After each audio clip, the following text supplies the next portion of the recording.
Energy conservation SHM prove it है, वो prove it नहीं है वो माशाल्लाह ये अपनी लड़का ही है नहीं।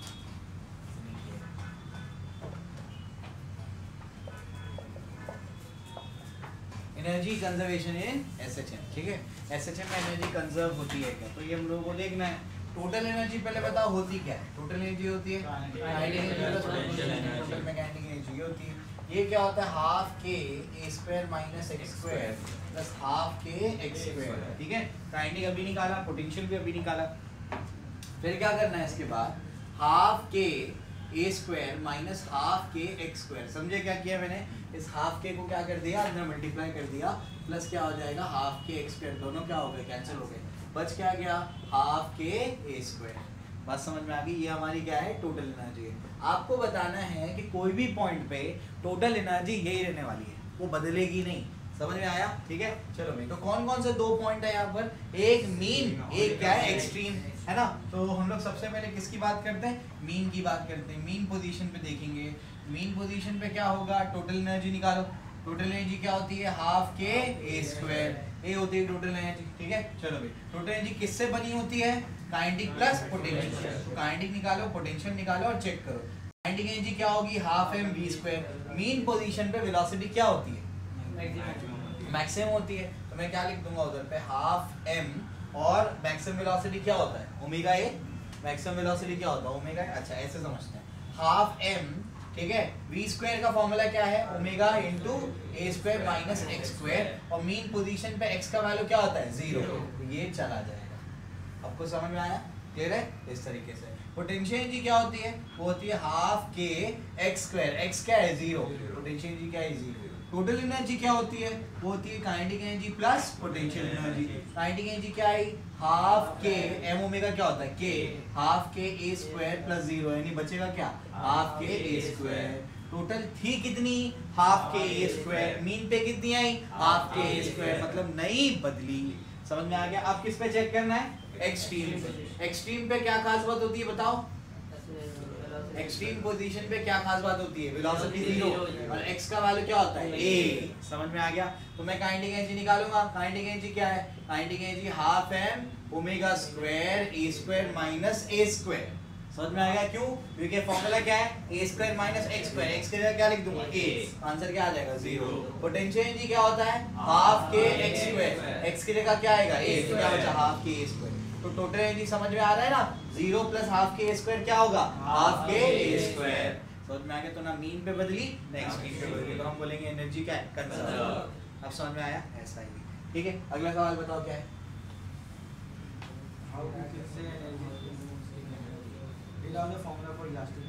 Elastic energy. Okay, elastic energy भी लिखना। अब कहाँ पहुँच गए हम लोग, इलास्टिसिटी पे। कहाँ पहुँचे, elasticity. Elastic energy, strain energy, strain energy per unit volume, सब एक ही डेरिवेशन है, ठीक है। ओके चलो, फिर तो हम लोग कहाँ पर है अभी, इलास्टिक एनर्जी के डेरिवेशन पर। इलास्टिक एनर्जी या फिर क्या बोलेंगे इसको, स्ट्रेन एनर्जी, ठीक है। अब देखो ध्यान से, इसमें क्या किया था, ये कराया था मैंने अभी क्वेश्चन बैंक में। ये हमारे पास क्या है, एक वायर है, ठीक है। और इस वायर को अपन ने क्या कर दिया है, इस वायर को अपन ने ऐसे थोड़ा सा एक्सटेंड करवा दिया। कैसे, नीचे क्या लगा दिया, वेट लगा दिया, विंग मास लगा दिया, तो उसकी वजह से क्या हो गया, एक्सटेंड हो गया। इतना एक्सटेंड हो गया dx से, इतना एक्सटेंड हो गया dx। बात समझ में आ रही, ठीक है। चलो, इसकी लेंथ कितनी है, लेंथ है l, लेंथ कितना है l, ठीक है। तो लेंथ उसका क्या है l, और ये स्मॉल l क्या है dx, इसको छोटा सा इंक्रीमेंट बोलते हैं। स्मॉल l क्या है, टोटल इंक्रीमेंट यहाँ तक पहुँचने वाला है, ठीक है। चलो, अब क्या हम क्या जानते हैं, हम जानते हैं कि जो यंग्स मॉडुलस होता है वो क्या होता है, longitudinal stress by longitudinal strain. समझ में आ गया। लॉन्जिट्यूडिनल स्ट्रेस का फॉर्मूला क्या है, F by A। Longitudinal strain क्या होता है, small l by capital L, ठीक है। तो स्ट्रेस होता है फोर्स अपॉन एरिया और स्ट्रेन होता है small l by capital L। तो F upon A into capital L by small l, ये आपके पास है। समझ में आ रहा है, क्लियर है। चलो भाई, तो हमारे पास जो फॉर्मूला आया वो F का फॉर्मूला क्या आया, देयरफॉर F क्या हो जाएगा, F हो जाएगा YA small l upon capital L।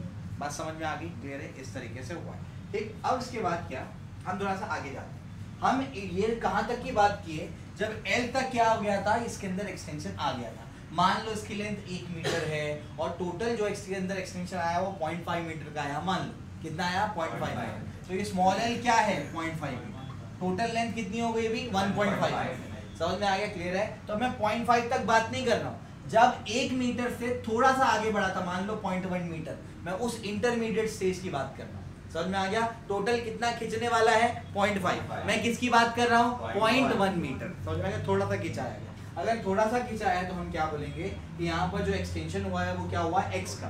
x का कितना एक्सटेंशन हुआ है, x का एक्सटेंशन। तो मैं बोलूंगा therefore at an intermediate stage, किस स्टेज पर, एट एन इंटरमीडिएट स्टेज। एक इंटरमीडिएट स्टेज पे क्या हो जाएगा, मैं बोलूंगा the extension is x। Extension क्या है, x। तो देयरफॉर क्या हो जाएगा, मेरे पास जो फोर्स अभी लग रहा है वो small f is equal to y a x upon क्या हो जाएगा, कैपिटल L। क्या हो जाएगा, वाई एक्स अपॉन क्या हो जाएगा, कैपिटल L। यहाँ तक बात समझ में आ गई, ठीक है। इसके बाद की कहानी क्या है, इसके बाद क्या करना होता है, इसके बाद अपने को निकालना क्या है, एनर्जी निकालना है। एनर्जी निकालने के लिए क्या करना पड़ेगा, वर्क डन निकालना पड़ेगा। समझ में आ रहा है। अब देखो ध्यान से, जब इसको खींचते हैं तो इसके अंदर क्या हो जाता है, एनर्जी स्टोर हो जाती है। जैसे ये कैसे काम कर रहा है, स्प्रिंग के जैसा। स्प्रिंग को खींचोगे तो अंदर क्या स्टोर हो जाती है, स्प्रिंग पोटेंशियल एनर्जी। बिल्कुल वैसे ही वायर के अंदर भी क्या स्टोर हो जाएगी, पोटेंशियल एनर्जी। उसी potential energy per unit volume का नाम क्या है, strain energy per unit volume. तो है क्या, पोटेंशियल एनर्जी। और पोटेंशियल एनर्जी को डायरेक्ट कैलकुलेट करने का तरीका नहीं है, इसके थ्रू कैलकुलेट करते हैं, वर्क डन। समझ में आ रहा है। तो यहाँ पर क्या हो जाएगा, dW क्या होगा, F/dx। यहाँ समझ में आता है, क्लियर है। चलो भाई, अब इसके बाद की कहानी क्या है, ये जो फोर्स मुझे मिला, इंटरमीडिएट स्टेज पे फोर्स मिला, वो क्या है, y(x) अपॉन कैपिटल और ये क्या है, dx। समझ में आ गया। टोटल वर्क डन निकालने के लिए क्या करना पड़ेगा, 0 से w, ये कहां से कहां तक, x, यानी टोटल एक्सटेंशन कितना होने वाला है, l। समझ में आ गया। तो क्या हो जाएगा, 0 से l, y(a)x dx अपॉन क्या है, कैपिटल L। ठीक है, y(a) अपॉन कैपिटल क्या है, कांस्टेंट है, ये क्या हो जाएगा, w, y(a) upon capital L, इसका क्या हो जाएगा, ये हो जाएगा x²/2, 0 से l, तो क्या हो जाएगा, w equals to y upon capital क्या हो जाएगा, l²/2। यहाँ तक बात समझ में आ गया, क्लियर है। अब हम एक चीज यहाँ पर जानते हैं कि ये जो w है वो किसके इक्वल है, स्ट्रेन एनर्जी के इक्वल। u बोल देता हूँ इसको, ये हो जाएगा y(a)l into l into l into 1/2। समझे क्या किया मैंने, इसको स्प्लिट कर दिया। ठीक है, अब जरा समझने की कोशिश करो, ये y(a)l अपॉन कैपिटल L क्या है, y(a)l अपॉन कैपिटल L क्या है, वो तो फोर्स है। समझ में आया क्या बोल रहा हूँ मैं, तो ये तो क्या है, फोर्स है। हमारे पास क्या आ रहा है, हमारे पास आ रहा है u इक्वल्स टू हाफ को आगे लिखता हूँ, और क्या है, फोर्स, और क्या है, l, यानी हाफ इंटू ये क्या है, इसको कहते हैं लोड, और इसको क्या कहते हैं, एक्सटेंशन।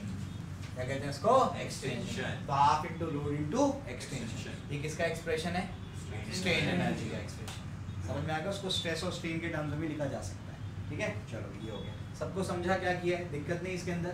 ठीक है, तो ये अपन ने किया, इसको घर पे जा करके मैं अपलोड कर दूंगा रात तक। घर पे जा करके आराम से बैठ करके एक एक चीज़ सॉल्व करना, देखने से नहीं आएगा वो, एग्जाम में गड़बड़ कर दोगे वरना। ठीक है, चलो तो इस तरीके से अपन ने कर लिया। अगला सवाल बताओ क्या है, It's used to rise of liquid in a capillary tube. एसएन फॉर्मूला। क्या पूछा उसने, एसएन फॉर्मूला। ठीक है, एसएन फॉर्मूला दिया हुआ है। डिस यूज नहीं था वो डिस्कस था। क्या था वो, डिस्कस। समझ आ गया। ठीक है, तो हम लोग को क्या निकालना है अभी, एसएन फॉर्मूला। क्या निकालना है, एसएन फॉर्मूला। ठीक है, कैपिलरी ट्यूब में क्या करना है, देखो ध्यान से, मैंने आपसे बताया था, एक कंटेनर ले लो, उस कंटेनर में क्या डिप कर दो, उस कंटेनर में कैपिलरी को डिप कर दो, तो क्या होगा, इसमें पानी ऊपर चढ़ता जाएगा, कब तक चढ़ेगा, जब तक नीचे का वेट और ऊपर का फोर्स इक्वल नहीं हो जाता। समझ में आ गई, कुछ इस तरीके से हो जाएगा। समझ में आ गया, बताया था मैंने, उसके अंदर कुछ राइज आ जाता है। ये क्या हाइट, h, हाइट क्या है, h। अब उसके बाद क्या, यहाँ पर मैंने आपसे कहा था कि आपको कुछ ऐसे इमेजिन करना है, इसको ऐसे इमेजिन करना है। इसमें क्या होने वाला है, ये इसको पकड़ के खींचेगा, यहाँ टेंशन, ये भी इसको खींचेगा, यहाँ टेंशन, तो उसका रिएक्शन यहाँ जाएगा। समझ में आएगा, रिएक्शन जाएगा ना, ये इसको क्या मिलेगा, रिएक्शन पैर मिलेगा। तो इस वजह से इसके दो कंपोनेंट बन जाएंगे, है ना, एक कंपोनेंट ये, एक कंपोनेंट ये, दो कंपोनेंट बन गए। तो ये क्या है, थीटा, तो ये क्या हो जाएगा, टी कॉस थीटा, ये क्या हो जाएगा, टी साइन थीटा। यहाँ पर भी ये क्या होगा, टी कॉस थीटा, ये क्या होगा, टी साइन थीटा। एटलीस्ट याद रखो कैसे सॉल्व कर रहा हूँ मैं, समझ में आ गया? ठीक है, चलो भाई। तो उसके बाद ये तो सिर्फ 2 पॉइंट्स पे हुआ, ऐसे तो हर पॉइंट पे होने वाला है। ठीक है, पूरा कटोरा बना करके बताया था मैंने, ऐसा कुछ होगा, समझ में आ गया? हर पॉइंट पे क्या होगा, ये हर पॉइंट पे क्या लगने वाला है, टी कॉस थीटा। हर पॉइंट पे क्या लगेगा, टी कॉस थीटा। तो यहाँ पर भी क्या लगेगा, टी कॉस थीटा। तो यहाँ पर भी क्या लगेगा, टी कॉस थीटा। तो यहाँ पर भी क्या लगेगा, टी कॉस थीटा। तो यहाँ पर भी क्या लगेगा, टी कॉस थीटा। ऐसे हर पॉइंट पे क्या लगने वाला है, टी कॉस थीटा। समझ में आ गया? तो हमको एक ही चीज याद रखनी है इसमें, total upward force is equal to total downward force. ठीक है, ये रुका हुआ है ना यहाँ पर, इसका क्या मतलब है, जितना ऊपर का फोर्स है उतना ही नीचे का फोर्स है, यानी total upward force is equal to क्या है, total downward force. Total upward force कितना है, एक पॉइंट पे टी कॉस थीटा लग रहा है, तो पूरी लेंथ पे कितना लगेगा, 2 pi r into t cos theta. क्योंकि टोटल लेंथ क्या है, 2 पाई आर। समझ में आया? टोटल डाउनवर्ड फोर्स क्या है, mg, वेट उसका लग रहा है। अब उसको डेंसिटी, एरिया, हाइट के टर्म्स में कर देने का। ठीक है, कैसे लिखोगे, देखो डेंसिटी क्या होता है, डेंसिटी होता है मास पर यूनिट वॉल्यूम। तो मास क्या होगा, मास होगा density into volume. Density into क्या होगा, वॉल्यूम कितना होगा, पाई आर स्क्वायर h। क्या होगा, पाई आर स्क्वायर h। समझ में आ गया? क्यों, क्योंकि सिलेंडर है वो, सिलेंडर का क्या होता है, पाई आर स्क्वायर h। हो जाएगा पाई आर स्क्वायर, स्मॉल आर ले लो इसको, स्मॉल आर, तो पाई आर स्क्वायर और क्या है, h। समझ में आ गया? तो m की जगह पर क्या आ जाएगा, rho into pi r square h into क्या है मेरे पास, g। और यहाँ पर क्या है, 2 पाई आर इंटू ये क्या है, t cos थीटा। समझ में आ गया? ये पाई क्या हो गया, कैंसिल, एक आर क्या हो गया, कैंसिल। तो बचा क्या, आपको निकालना है h। तो क्या हुआ, 2t cos थीटा अपॉन क्या बचा, rho r g. Very important formula, समझ में आ गया? बस एक इक्वेशन पे डिपेंड करता है, total upward force is equal to total downward force. Upward वाला कितना है, 2 pi r into t cos theta, और डाउनवर्ड वाला कितना है, mg। बाकी तुम कर लोगे। समझ में आया, क्लियर है? अच्छे से करके जाना, ये क्वेश्चन इंपॉर्टेंट है। ठीक है, चलो इसके बाद अगला क्वेश्चन क्या बताओ, formation of beats. Beats formation देखते हैं भाई, बीट्स फॉर्मेशन क्या है, देखो ध्यान से। बीट्स फॉर्मेशन क्या होता है, बीट्स फॉर्मेशन, जो आपका बीट्स फॉर्मेशन है वो क्या चीज़ है, इसको समझने की कोशिश करते हैं। बीट्स फॉर्मेशन में हम क्या करते हैं, हमारे पास क्या होगा, 2 सोर्स ऑफ साउंड होगा, दोनों के फ्रीक्वेंसी में क्या होगा, स्लाइड डिफरेंस होगा, n1 n2, दोनों का एम्पलीट्यूड सेम मान लिया अपन ने, दोनों को सुपर इम्पोज कराया, दोनों सुपर इम्पोज करने के बाद क्या फॉर्म करेंगी, बीट्स। बीट्स में जो ज़्यादा इंटेंसिटी का साउंड उसको क्या बोलते हैं, वैक्सिंग। कम इंटेंसिटी साउंड क्या बोलते हैं, टॉन, जो एम्बुलेंस में होता है उसमें टॉन वाला साउंड क्या है, वैक्सिंग, और टॉन वाला साउंड क्या है, वीनिंग। समझ में आ गया? तो पहले वाले का जो आपका डिस्प्लेसमेंट है वो क्या है, y1, दूसरे वाले का है y2। समझ में आ गया? तो y1 लिख देते हैं, क्या होगा, a sin 2 पाई n1t। समझ में आ गया? और y2 क्या हो जाएगा, a sin 2 पाई n2t। समझ में आ गया? सुपरपोजिशन प्रिंसिपल क्या बोलता है, y equals to y1 plus y2। समझ में आ गया? चलो भाई ये क्या हो जाएगा, साइन, a को कॉमन ले लो, अंदर क्या बच जाएगा, अंदर बच जाएगा sin 2 pi n1t plus sin 2 pi n2t। समझ में आ गया? sin c plus sin d वाला फॉर्मूला लगेगा, क्या होता है वो, 2 sin c plus d by 2 into cos c minus d by 2। ठीक है, sin c plus sin d क्या होता है, 2 cos c plus d by 2। Check करो formula, 2 sin c plus d by 2 into cos c minus d by 2। Check कर लो एक बार, 2 sin c plus d by 2, c plus d by 2 into क्या होगा, cos c minus d by 2। ठीक है, 2 pi n1t minus क्या होगा, 2 पाई n2t डिवाइड बाय क्या हो जाएगा, 2। समझ में आ गया?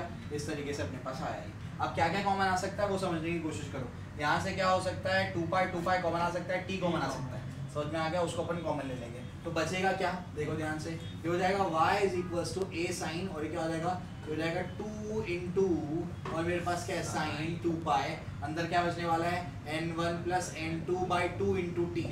समझ में आया? क्लियर? 2 को कैंसिल कर सकते हैं, मत करो, मैं समझाता हूँ उसको। ठीक है, उसके बाद क्या हो जाएगा, प्लस आगे क्या है, इंटू क्या है, इंटू कॉस, क्या कर सकते हैं, 2 पाई n1 minus n2 by 2 into क्या हो जाएगा, t।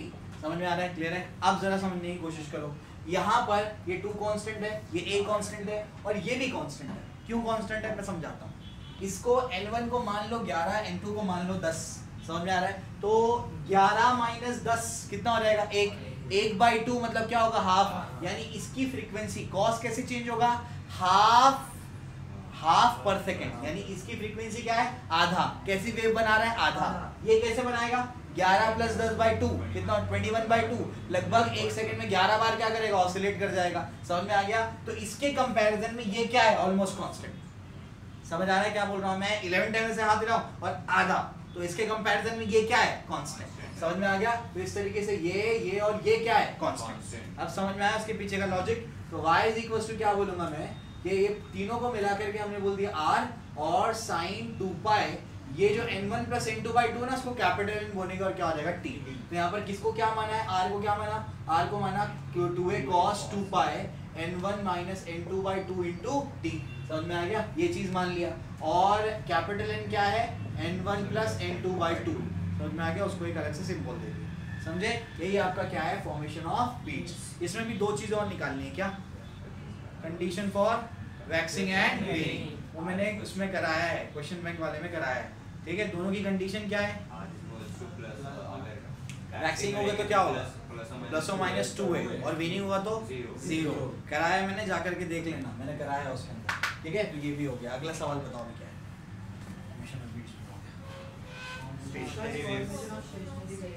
Formation stationery waves on string. अच्छा ठीक, सर जो पढ़ा है उसको रेफर कर लो। वो है फॉर्मेशन ऑफ स्टेशनरी वेव्स।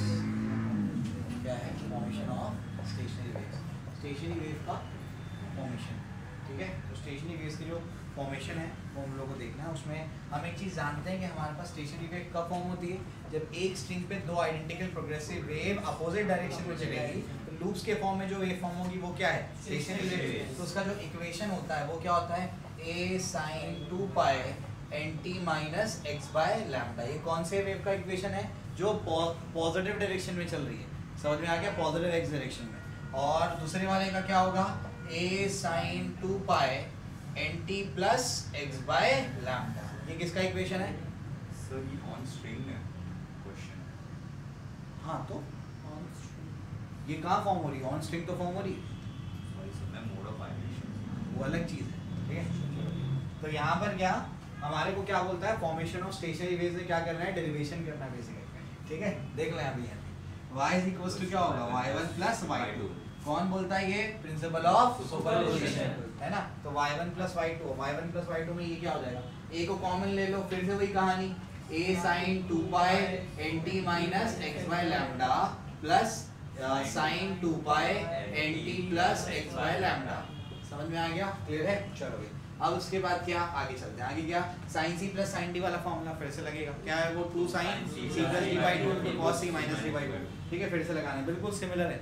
ठीक है, चलो अब यहाँ पर क्या हो जाएगा, a इंटू ये क्या हो जाएगा, 2 sin c plus d by 2, c plus d यानी क्या, ये प्लस ये।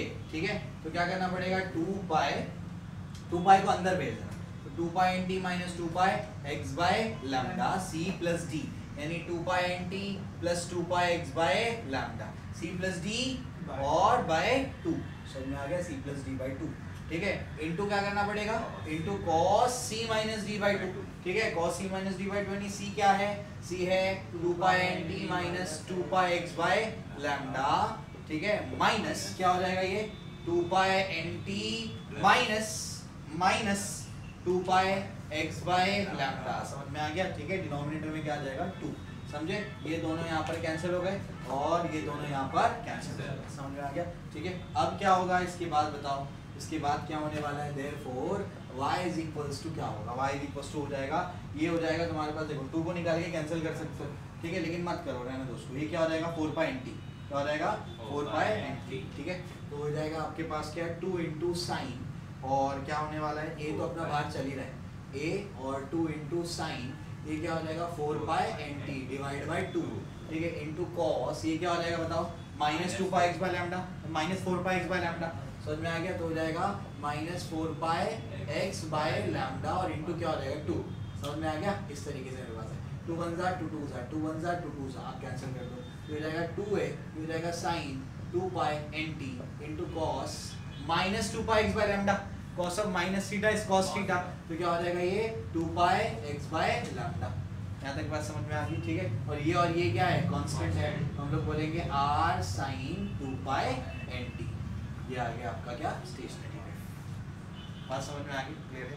थोड़ा सा यहाँ पर है प्रैक्टिस, बाद में तुम कर लोगे इंशाल्लाह। फॉर्मूला याद रखो, sin c plus sin t का फॉर्मूला क्या है, 2 sin c plus d by 2 cos c minus d by 2। याद रखो इसको, उसमें गड़बड़ मत करो, ठीक है। चलो ये भी हो जाता। इसके बाद क्या करना है, अभी नोड एंड डिनोड फॉर्म करना है। नोड एंड डिनोड कहाँ फॉर्म होंगे वो देखना है। इक्वेशन याद हो जाएगी क्या, क्या इक्वेशन, SHPW का इक्वेशन है, y equals to a sin 2 pi nt minus h by lambda. किसके लिए, पॉजिटिव x वाले के लिए। नेगेटिव वाले के लिए क्या है, a sin 2 pi nt plus x by lambda, ठीक है। इस तरीके से अपने पास है। उसके बाद अभी अपने को क्या करना है, नोड और एंटी नोड की कंडीशन देखनी है, ठीक है। चलो तो नोड एंटी नोड की कंडीशन क्या है देखो। अभी क्या करना है हम लोगों को, सबसे पहले हम लोग क्या करते हैं, नोड की कंडीशन देखते हैं। नोड में क्या, r क्या मिला बताओ जरा, r क्या था, 2a cos 2 pi x by lambda। क्या मिला अपने को, 2a cos 2 pi x by lambda, ये अपने को r मिला ना। और नोड पे रिजल्टेंट एम्पलीट्यूड क्या होता है, 0। नोड पे क्या होता है, गांठ जैसे पड़ जाती है। ये जो आपका स्टेशनरी वेव होता है वो कुछ इस तरीके से होता है, इस तरीके से। इसमें ये पॉइंट्स क्या होते हैं, नोड्स होते हैं, समझ में आ रहा है। ये पॉइंट्स क्या है, नोड्स हैं। नोड्स पे रिजल्टेंट एम्पलीट्यूड क्या है, 0। मैं क्या लिख दूंगा यहाँ पर 0, ये हो जाएगा 2a, ये हो जाएगा cos 2 pi x by lambda, ये 0 यानी 0 इज इक्वल टू क्या हो जाएगा, cos 2 pi x by lambda। समझ में आ रहा है, ठीक है। अब उसके बाद cos इनवर्स ऑफ 0, cos के टेबल में 0 कब कब आता है, pi by 2, फिर 3 pi by 2, फिर 5 pi by 2, फिर 7 pi by 2 and so on. और ये क्या बचा, 2 pi x by lambda। समझे, cos इनवर्स ऑफ 0 करके किया मैंने। फिर एक एक करके आपको क्या करना है, उसको सॉल्व करना है, ठीक है। पहले किससे रिलेट करोगे बताओ, 2 pi x by lambda is equal to क्या हो जाएगा, pi by 2, pi by cancel, x equal to क्या हो जाएगा, lambda by 4। समझ में आ गया। तो पहले जगह पर जहाँ पर नोड फॉर्म होगा वो क्या होगा, lambda by 4। फिर दूसरे से इक्वेट करो, दूसरे से इक्वेट करेंगे तो क्या होगा, 2 pi x by lambda is equal to क्या होगा, 3 pi by 2। समझ में आ गया। पाई और पाई क्या होगा, कैंसिल, x इक्वल टू क्या हो जाएगा, 3 lambda by 4। समझ में आ गया। तो आ जाएगा 3 lambda by 4। अगला तो बता ही सकते हो क्या होगा, 5 lambda by 4, फिर 7 lambda by 4 and so on. तो समझ में आ गया। इसी तरीके से आपको किसका करना है अभी, एंटी नोड का। एंटी नोड में क्या होगा बता दो जरा, एंटी नोड में क्या होगा, r का वैल्यू क्या होगा, प्लस और माइनस 2 है। समझ में आ रहा है। प्लस और माइनस 2 में क्या होगा, फिर r की जगह पर पुट कर दो। r का वैल्यू क्या है बताओ, 2a cos 2 pi x by lambda। समझ में आ गया। प्लस और माइनस क्या हो गया, 2a क्या हो गया, कैंसिल। cos इनवर्स ऑफ क्या होगा, cos इनवर्स ऑफ क्या होगा, प्लस और माइनस 1। और यहाँ पर क्या है, 2 pi x by lambda। cos के टेबल में प्लस और माइनस 1 कब कब आता है, 0 pi 2 pi 3 pi 4 pi ऐसे। अब वो कर लोगे, फिर x का वैल्यू निकाल लेना है इसमें, ठीक है। चलो ये भी अपना हो गया। स्टेशनरी वेव में बताया है मैंने ये, ठीक है। चलो तो इसके बाद जो है अगला क्या है, modes of vibration of string पढ़ना है। तो modes of vibration of string कैसे करेंगे, ये भी रिवीजन में कराया था मैंने, पिछले साल वाले लेक्चर में भी है और अभी भी करवाया है मैंने, ठीक है। Modes of vibration of string,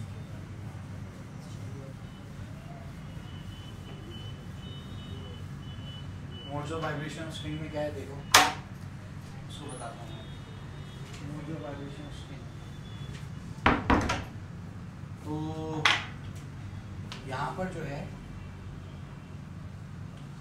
modes of vibrations of string, ठीक है। Modes of vibration of string. तो मोड्स ऑफ वाइब्रेशन जो स्ट्रिंग है, इसमें समझने की कोशिश करो। आपके पास क्या है, एक स्ट्रिंग है, उसको आपने क्या कर दिया, अलग अलग जगह पर प्लग किया, तो आपको क्या मिलेगा, अलग अलग मोड्स मिलेंगे, ठीक है। तो इसमें कुछ लूप्स बन रहे होंगे, कुछ लूप्स बन रहे होंगे ऐसे, ठीक है। इस तरीके से लूप्स बन रहे होंगे, ठीक है। आप समझने की कोशिश करो, L लेंथ में P लूप्स हैं। क्या बोल रहा हूँ मैं, L लेंथ में P लूप्स है। तो एक लूप की लेंथ क्या हो जाएगी, एक लूप P लूप्स है, तो एक लूप की लेंथ क्या हो जाएगी, P को वहाँ भेजना पड़ेगा, L by P। समझ में आ गया। एक लूप की लेंथ क्या हो जाएगी, L by P, ठीक है। तो टोटल यहाँ पर L लेंथ में कितने लूप्स हैं, P लूप्स हैं। तो एक लूप की लेंथ क्या होगी, L by P। लेकिन लेंथ ऑफ वन लूप क्या होता है, एक लूप का लेंथ कितना होता है, अरे यहाँ से यहाँ तक होता है ना, कितना होता है, पाई बाई 2। अरे मार पड़ेगी थी तुम लोगों को, पाई कैसे आ गया, लैम्डा आएगा ना वेवलेंथ के टर्म्स में, ठीक है। ये देखो यहाँ से यहाँ तक पूरी वेव, तो पूरी वेव की लेंथ कितनी होती है, लैम्डा। तो ये कितना होगा, आधा लैम्डा, लैम्डा बाई 2। ये आधा लैम्डा नहीं बन रहा है, याद नहीं, कुछ पढ़ते नहीं तुम लोग। लैम्डा बाई 2, ठीक है। तो देयरफॉर क्या हो जाएगा, lambda by 2 is equal to क्या हो जाएगा, एल बाई पी। देयरफॉर क्या हो जाएगा, आपको अभी निकालना क्या है, आपको पी का वैल्यू निकालना है। तो पी का वैल्यू क्या हो जाएगा, पी का वैल्यू हो जाएगा आपके पास 12 अपॉन क्या हो जाएगा, लैम्डा। पी का वैल्यू क्या हो जाएगा, 12 अपॉन लैम्डा, ठीक है। या फिर ऐसा बोल दो, लैम्डा क्या हो जाएगा, लैम्डा हो जाएगा 12 अपॉन पी। लैम्डा क्या मिल गया, 12 अपॉन पी। अब देखो ध्यान से, velocity of transverse wave on a string क्या होती है, velocity of transverse wave on a string होती है under root of T by N. क्या होती है, under root of T by N. समझ में आ गया, ठीक है। समझने की कोशिश करो। इसको एक और चीज भी लिख सकते हैं, क्या लिख सकते हैं, एन लैम्डा। ये लिख सकते हैं एन लैम्डा, ठीक है। दो फॉर्मूले उसके, एक तो फॉर्मूला क्या होता है under root of T by N, tension in the string और मास पर यूनिट लेंथ, और दूसरा फॉर्मूला क्या है, एन लैम्डा, ठीक है। चलो अब मैं क्या कर दूंगा, दोनों को रिलेट कर दूंगा। इसके जगह पर क्या लिख दूंगा, एन लैम्डा। इसके जगह पर क्या लिख दूंगा, क्योंकि ये भी v के इक्वल, ये भी e के इक्वल, यानी दोनों आपस में इक्वल हो जाएंगे। यानी क्या हो जाएगा, therefore n lambda is equal to क्या हो जाएगा, under root of t by n। Therefore n into lambda क्या मिला, लैम्डा मेरा 12 बाय p, तो अंडर रूट ऑफ क्या हो जाएगा, t बाय n। तो n क्या हो जाएगा, p upon 12 under root of क्या हो जाएगा, t बाय m। ये कोई भी जनरल फ्रीक्वेंसी आपको मिल गई, समझ में आ गया। एक आपने रस्सी ले ली, उस पर आपने क्या कर दिया, कोई साउंड को प्रोड्यूस किया, तो उसकी कोई भी फ्रीक्वेंसी होगी, बस आपको अगर फ्रीक्वेंसी निकालनी है, आपको सिर्फ लूप्स को पुट करना है। समझ में आ रहा है क्या बोल रहा हूं मैं, कितने लूप है, एक लूप फॉर्म होगा तो p की जगह पर 1 आ जाएगा, 2 फॉर्म होगा तो p की जगह पर 2 आ जाएगा, 3 फॉर्म होगा तो p की जगह पर 3 आ जाएगा। समझ में आया, ठीक है। तो इनिशियल थोड़ी सी मेहनत करके हमको ये फॉर्मूला मिल जाता है। अब क्या निकालना है बोला उसने, mode of vibration, first second third, 3 mode बोला है, ठीक है। चलो तो अब क्या करने का, इसमें मैंने एक आपको ट्रिक दिया था याद करने के लिए, क्या है, याद है क्या, जितना लूप उतना हार्मोनिक। क्या बोला था मैंने, जितना लूप उतना हार्मोनिक। समझ में आ गया। तो पहले केस देखते हैं, फर्स्ट हार्मोनिक। क्या बोल रहा हूं मैं, फर्स्ट हार्मोनिक। शुरुआत कहां से होगी, फर्स्ट हार्मोनिक से। फर्स्ट हार्मोनिक है तो मैंने क्या बोला, जितना लूप उतना हार्मोनिक। ये जितना हार्मोनिक उतना लूप, तो फर्स्ट हार्मोनिक में कितना लूप आएगा, एक लूप आएगा। समझ में आ गया। उसका डायग्राम बनाने का, एक लूप का डायग्राम। तो p का वैल्यू क्या है यहाँ पर 1, n का फॉर्मूला क्या है, p upon 12 under root of t by n। तो क्या हो जाएगा 1 अपॉन 12 अंडर रूट ऑफ क्या हो जाएगा, t बाय n आ गया। इसी को क्या बोलते हैं, फंडामेंटल फ्रीक्वेंसी। तो इसको फंडामेंटल फ्रीक्वेंसी। फिर सेकंड वाले में क्या होगा, कौन सा हार्मोनिक आएगा, सेकंड हार्मोनिक। सेकंड हार्मोनिक यानी कितने लूप आएंगे, 2 लूप आएंगे। समझ में आ गए। तो इसमें कितने लूप्स आने वाले हैं, 2 लूप्स आने वाले हैं। तो ये एक हो जाएगा, ये दूसरा हो जाएगा। p का वैल्यू कितना आ जाएगा, 2 हो जाएगा। तो n 1 क्या हो जाएगा, n हो जाएगा 2 upon 12, 2 upon 12 under root of क्या हो जाएगा, t बाय n। यानी 2 into 1 upon 12 under root of क्या हो जाएगा, t बाय n। अरे 1 upon 12 under root of t by n क्या होता है, फंडामेंटल फ्रीक्वेंसी। तो 2 टाइम्स क्या हो जाएगी, फंडामेंटल फ्रीक्वेंसी। समझ में आ गया। तो सेकंड हार्मोनिक या उसको क्या बोलेंगे, फर्स्ट ओवरटोन। समझ में आ गया। इसी तरीके से क्या आएगी, थर्ड हार्मोनिक। थर्ड हार्मोनिक में क्या होगा, 3 upon 12 under root of t by n, यानी 3 into क्या होगा, फंडामेंटल फ्रीक्वेंसी। तो थर्ड हार्मोनिक और सेकंड ओवरटोन। समझ में आ गया। तीनों केसेस हो गए। कितने लूप बनेंगे, 3 लूप बनेंगे थर्ड वाले में। क्लियर, बात समझ में आई। ऐसा करना है, ठीक है। आगे अगला सवाल फिर, ओपन वाला, ओपन एट बोथ एंड्स वाली बात करते हैं।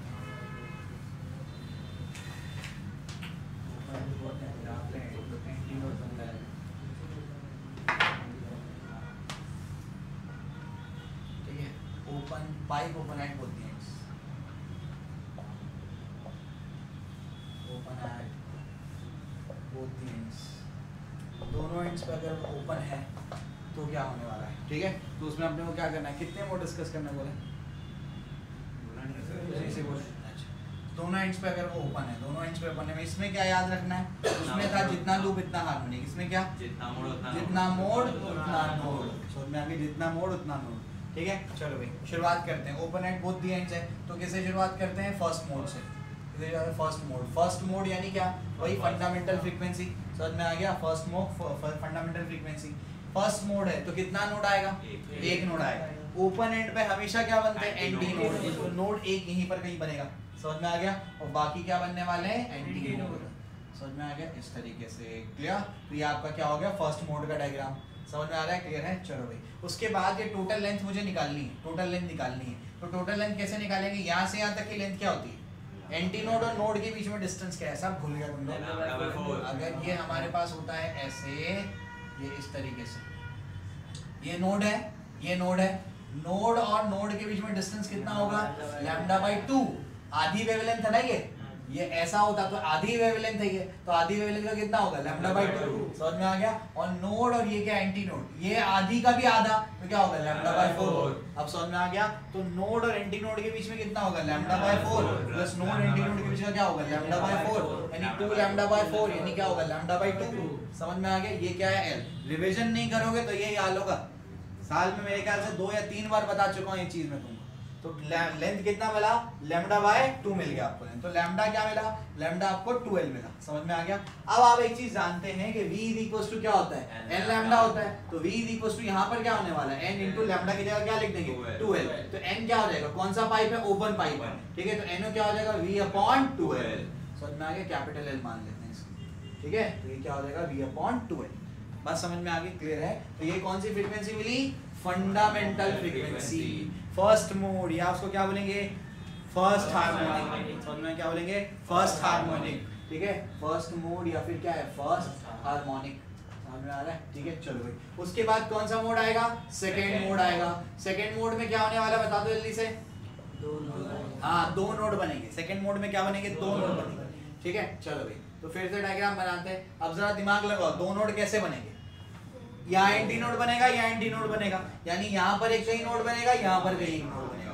समझ में आ गया। फिर इनको तुमको क्या करना है ऐसे, फिर इनको क्या करना है ज्वाइन ऐसे कुछ ऐसे, फिर यहाँ पर भी ऐसे, इस तरीके से डायग्राम बनेगा इसका। बात समझ में आ गई, ठीक है। चलो भाई लेंथ कैसे निकालोगे बताओ। यहाँ से अंतर का कितना होगा node anti node lambda by 4 node node lambda by 2 फिर लैम्डा बाई 4 तो lambda by 4 plus lambda by 2 plus lambda by 4 तो 2 lambda by 4 plus lambda by 2। समझ में आ गया। ये क्या हो जाएगा हाँ तो 2 टाइम्स लैम्डा बाई 2 समझे। तो कितना बचेगा लैम्डा। समझ में क्या बचेगा लैम्डा, ठीक है। तो इस तरीके से हमारे पास क्या आया लेंथ कितना आया लैम्डा के इक्वल आ गया, ठीक है। चलो भाई उसके बाद क्या होगा अभी हम लोगों को निकालना है v equals to n lambda.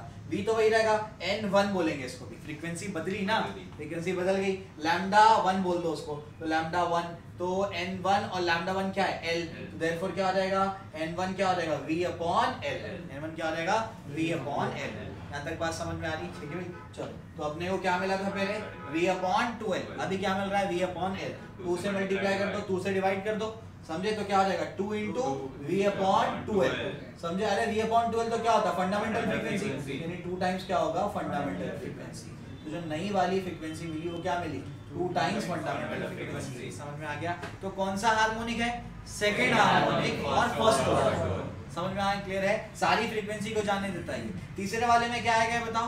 तीसरे वाले में वो 3 into nf आ जाएगा। समझ में आ गया। तो कौन सा हार्मोनिक थर्ड हार्मोनिक सेकंड। सारी फ्रीक्वेंसीज को जानने देता है। ओपन है ना वो और क्लोज होता है तो ऑड वाले को क्या करता है जानने देता है, इवन वाले को रोक लेता है, ठीक है। चलो ये भी हो गया। अब इसके अलावा और बोलो। हो गया, ये खत्म हो गया। Mean free path mean velocity और मीन स्क्वायर।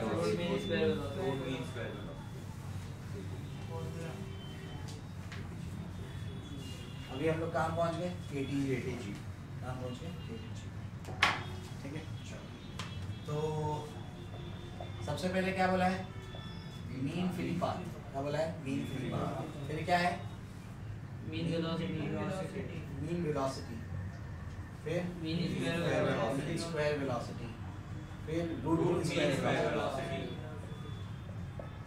RMS, ठीक है। समझने की कोशिश करते हैं मीन फ्री पाथ क्या होता है। बहुत सिंपल है। आपके पास एक मॉलिक्यूल है, तो जाकर के ऐसे मॉलिक्यूल जो होता है गैस का मॉलिक्यूल वो कंटीन्यूअस रैंडम मोशन में होता है। कंटीन्यूअस रैंडम मोशन होने की वजह से वो क्या करेगा आसपास के मॉलिक्यूल से टकराएगा। तो इसको जाके टकराया, फिर इसको जाके टकराया, फिर इसको जाके टकराया, फिर इसको जाके टकराया, फिर इसको जाके टकराया। कुछ समझ में आ रहा है, ठीक है। कोलिजन्स के बीच में कोई भी दो कॉन्जिक्यूटिव कोलिजन्स के बीच में उसने जो एक पाथ ट्रैवल किया है जिसमें वो कोई कोलिजन नहीं कर रहा है, तो इस पाथ को क्या बोलेंगे फ्री पाथ। कैसा है फ्री, इसमें फ्री है वो कोलिजन नहीं कर रहा, कोई काम नहीं कर रहा, तो क्या है फ्री है। तो ये कैसा फ्री पाथ है। इस फ्री पाथ का अगर मीन ले लिया जाए तो उसको क्या बोलेंगे मीन फ्री पाथ। समझ में आ गया। तो वही क्या होता है मीन फ्री पाथ। समझ में आ रहा है, क्लियर है। टेक्स्ट बुक से डेफिनेशन रट्टा मार के जाना। मीन वेलोसिटी क्या चीज होती है, बहुत सिंपल है। हर एक मॉलिक्यूल की वेलोसिटी का क्या करो मीन ले लो, ठीक है। कोई मॉलिक्यूल है मीन वेलोसिटी लिखता हूँ मैं C मीन लिखता हूँ, C मीन लिया है हमने। तो C1 बार प्लस क्या हो जाएगा C2 bar plus C3 bar plus C4 bar up to कहाँ तक आएगा Cn बार डिवाइड बाय क्या हो जाएगा n। मीन ऐसे ही तो निकालते हैं, एवरेज ऐसे ही निकालते हैं। हर एक पार्टिकल की वेलोसिटी का क्या कर दो, सम कर दो divide by total number of particles, समझे? ठीक है, उसके बाद क्या मीन स्क्वायर वेलोसिटी, क्या है वो मीन स्क्वायर वेलोसिटी। ये क्या चीज है, इसमें ये हो सकता है कि कोई पार्टिकल यहाँ पर भाग रहा है 10 से, कोई पार्टिकल यहाँ पर भाग रहा है 10 से, समझे? तो एक को लेना पड़ेगा +10, दूसरे को क्या लेना पड़ेगा -10, एक को +5, एक को -5, एक को -20, एक को +20, सब मिलाकर के क्या आ सकता है 0। मीन वेलोसिटी 0 आ गई, मतलब गैस पार्टिकल चल ही नहीं रहे, गलत इन्फॉर्मेशन नहीं मिली है। तो हम लोग उसको अवॉइड करने के लिए हम क्या करते हैं स्क्वायर ले लेते हैं। क्या करते हैं स्क्वायर ले लेते हैं। स्क्वायर कैसे करेंगे C1 का स्क्वायर प्लस C2 का स्क्वायर। इससे क्या फायदा होगा, अगर ये +10 है और ये -10 है, स्क्वायर होकर के दोनों क्या हो जाएंगे 100। आप समझ में आ गया? तो ये फायदा हो जाता है उससे, ठीक है। प्लस क्या हो जाएगा C3 का स्क्वायर प्लस क्या होगा C4 का स्क्वायर अप टू क्या हो जाएगा Cn का स्क्वायर डिवाइड बाय क्या हो जाएगा, इसको क्या बोलते हैं मीन स्क्वायर वेलोसिटी। क्या बोलते हैं इसको mean square velocity. Root mean square velocity में क्या करेंगे, हमको स्क्वायर नहीं चाहिए वेलोसिटी का, हमको तो क्या चाहिए वेलोसिटी चाहिए। तो हम क्या करेंगे इसका स्क्वायर रूट ले लेंगे। क्या करेंगे इसका स्क्वायर रूट ले लेंगे। तो C मीन का जैसे हम स्क्वायर रूट लेते हैं तो क्या हो जाता है CRMS बन जाता है। समझ में आ गया? C मीन का स्क्वायर रूट ले लो तो क्या हो जाएगा CRMS। समझ में आ गया? तो अंडर रूट ऑफ क्या हो जाएगा वही C1 square plus C2 square plus C3 square up to कहाँ तक जाएगा वो Cn स्क्वायर डिवाइड बाय क्या है n। समझ में आया? क्लियर है? तो इस तरीके से हमारे पास क्या हो गए सारी चीजें क्लियर। बात समझ में आ गई? डेफिनेशन रट्टा मार के जाना इंपॉर्टेंट है, 1 मार्क में आ सकता है। ठीक है, अगला सवाल। डेरिवेशन ऑफ बाइट्स नहीं है वो बॉयल्स है, वो क्या लिखी इसने, क्या है वो डेरिवेशन ऑफ बॉयल्स लॉ। ठीक है, बॉयल्स लॉ है। बाइट्स लॉ कौन सा लॉ पढ़ लिए?